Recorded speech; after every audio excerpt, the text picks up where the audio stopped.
Bonjour Monsieur Rodolphe Alexandre, vous êtes l'ancien président de la CTG, aujourd'hui il y a une réunion, par rapport à cette réunion, votre ressenti? Bien, mon ressenti, il est satisfait parce que nous avons aujourd'hui la lecture, comme le prévoit le règlement et la loi, du rapport régional de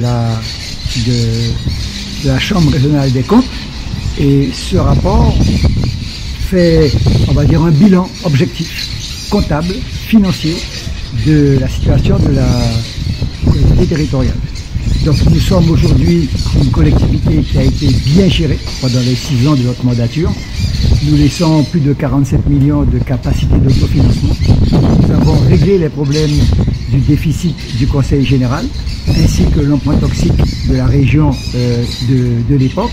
Et aujourd'hui, les marges de manœuvre, c'est écrit noir sur blanc, sont conséquentes pour la nouvelle mandature de l'équipe actuelle. Donc ça veut dire quoi? Ça veut dire que cette collectivité aujourd'hui, elle est basée sur sa capacité d'autofinancement. Elle a un solde excédentaire au niveau trésorerie et on a un compte d'épargne qui est largement excédent. Donc maintenant, il appartient à la nouvelle équipe de lancer le programme pluriannuel d'investissement. Bien évidemment, tout n'est pas aussi clair. La Chambre a été un peu dure sur le personnel, mais j'assume, parce que le personnel, il a fallu d'abord harmoniser leur indemnité, il a fallu harmoniser les conventions entre le Conseil général et le Conseil général, il a fallu ensuite mettre en place le RIF7, il a fallu ensuite créer des emplois parce que des conventions ont eu lieu avec les syndicats, bref, que l'on nous accuse d'avoir trop de personnes dans la collectivité, ça, tous les maires le savent, c'est, on va dire, l'intervention récurrente des magistrats de la Chambre. Mais d'une manière générale, cette collectivité, et les Guyanais doivent le savoir, eh bien, elle a toutes les marges de manœuvre pour pouvoir relancer, on va dire, l'investissement. Donc maintenant, on va attendre ce qu'on appelle le programme pluriannuel, puisque le NOT, il va prendre fin en 2023. C'est quand même 470 millions qui ont été soulignés par la Chambre, comment ça a été bien fait, comment c'est solide, et surtout comment ça a été bien financé avec la participation de l'État et de l'Europe. Vous estimez, en tant que M. Rodolphe Alexandre, on tient à préciser, ancien président de la CTG, nous sommes à la CTG, que vous avez mis les conditions, vous avez amené toutes les conditions afin qu'aujourd'hui il y ait une continuité du travail qui a été fait? Je reprends votre phrase. Nous avons laissé un budget en excédent. Nous avons laissé un budget fiable, sincère, un budget qui donne une capacité d'autofinancement. Aujourd'hui, la collectivité, elle a 1 an uniquement d'endettement. Ça veut dire que si l'exécutif actuel veut lancer un emprunt pour pouvoir solidifier, consolider les investissements, il peut le faire. Et ça n'a pas été facile. Je vous rappelle que dans notre mandature, on a eu quand même 2 ans de Covid.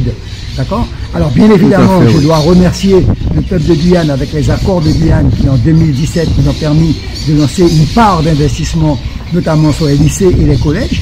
Mais ce qu'on doit retenir, c'est que cette collectivité aujourd'hui a toutes les capacités en termes de manœuvre pour l'investissement et pour le fonctionnement. Alors il y aura des petits points à régler de manière générale, mais en tout cas, on a une bonne collectivité, bien saine au niveau financier. Pour finir, je suis arrivé à la CTG et j'ai vu des travaux, je vais dire titanesques, hein, de beaux bâtiments tout neufs, flambant neufs.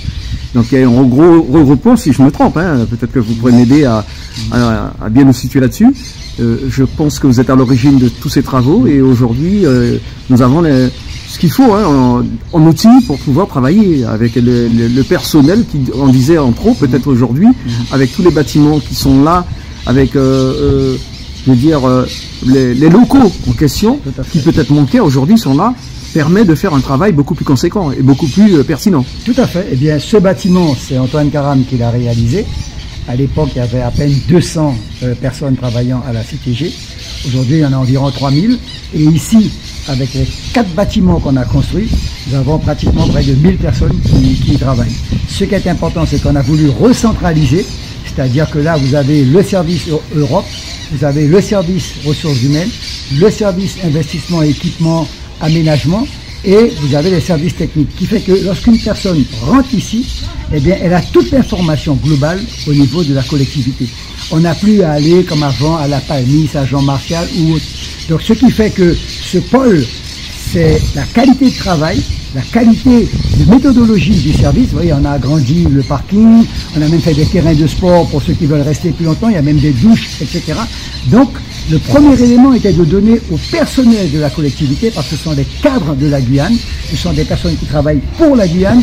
J'ai toujours été frappé de voir qu'à la préfecture, comment les gens sont fiers de dire on travaille pour le préfet, pour l'État, et comment chez nous, quelque part, on est intimidé. Et bien aujourd'hui, ils sont fiers d'avoir un espace qui correspond à la fois à leur talent, à leur qualité de travail, mais également à recevoir le personnel. Professionnel. Voilà, mais c'est ça. Et derrière, c'est pourquoi je vous dis, la Chambre, dans ce rapport, note qu'on a investi en moins de 5 ans 470 millions. À part les lycées, ce sont les routes, ce sont les bâtiments des pompiers, c'est le matériel. Voilà ce qui est important qu'il faut retenir. Ça veut dire qu'aujourd'hui, ceux qui parlent d'évolution statutaire, eh bien, ils ont une première expérience. Je ne dis pas que tout est beau, hein, je ne dis pas ça. Je dis qu'on a une première base. Maintenant, il faut travailler sur les compétences à transférer, sur le transfert des ressources financières et sur la méthodologie à avoir vis-à-vis donc de l'État. Merci, monsieur. C'est moi qui vous remercie. Et puis, bonne chance pour vous.